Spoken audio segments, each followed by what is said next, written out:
Hello everyone, welcome again. Please feel free to comment or ask a question if I am going too fast in this video, or if there is a part that you don't understand. So we begin by adding an image reference in object mode, then enter into draw mode. We select the line tool, left-click to draw, then E to extrude from existing line, then press enter. Just like before, we do that for the hair and the rest of the face.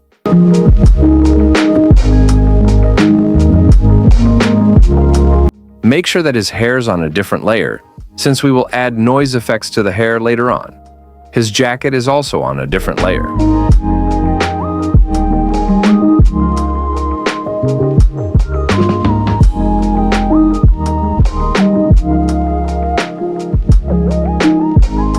Place the eye and the facial features on their own layer.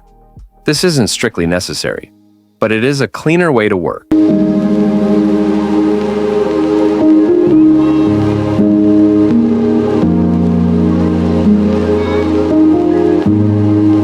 For the outline of the shadows, put them in another layer since we will delete them later, after filling is done.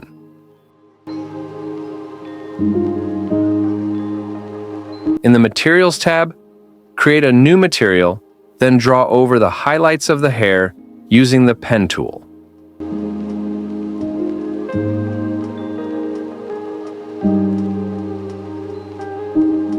It's time for filling. I created a bunch of materials in the Materials tab, using our reference image for the different segment.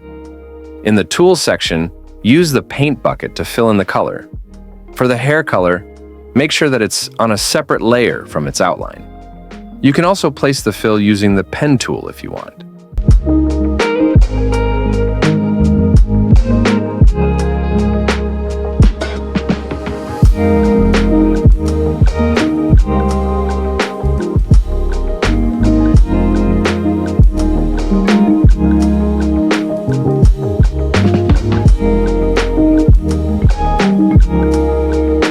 In the Modifiers tab's drop-down menu, select Deform, then select Noise. This adds a wind effect to the hair. On the Influence menu on the Layer section, select the Hair Outline layer, so that it can only affect the hair.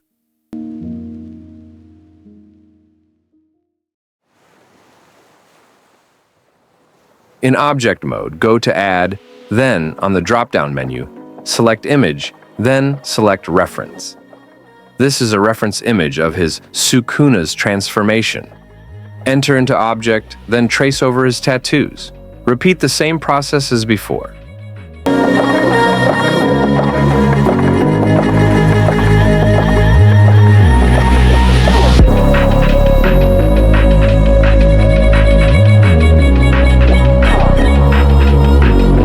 After you're done, place the tattoos on our original face. These markings are the primary elements that separates Yuji Itadori from Sukuna. Enter into Edit mode and Sculpt mode to place them correctly. It's time for the hair. Draw the hair on the hair layer, but place it on the second keyframe.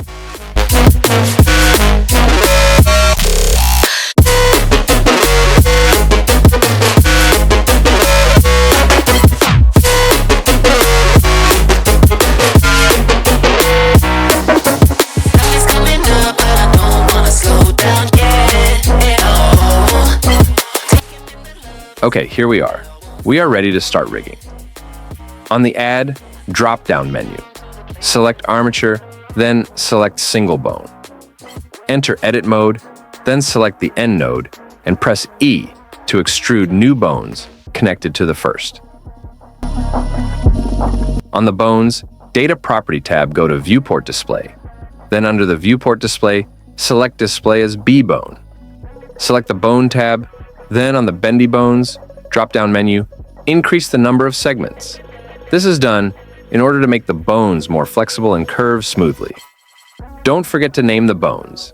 This is important, since it helps to identify which parts the bone are controlling or moving.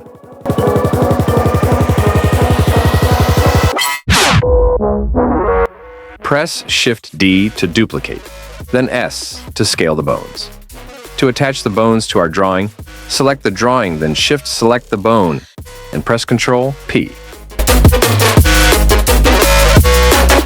Enter into Weight Paint mode to apply the weights.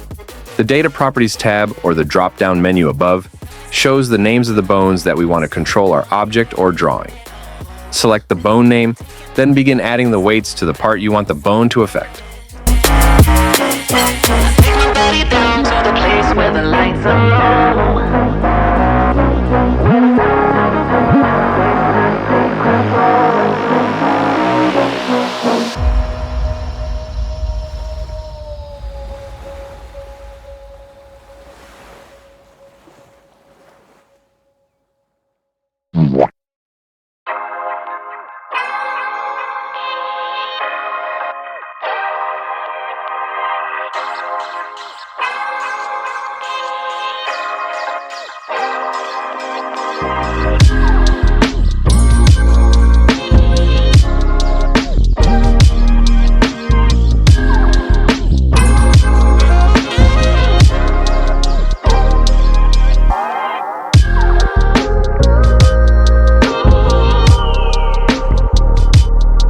Select the bones in Object mode, then enter Pose mode to begin your animation process. Press G to move R to rotate and S to scale.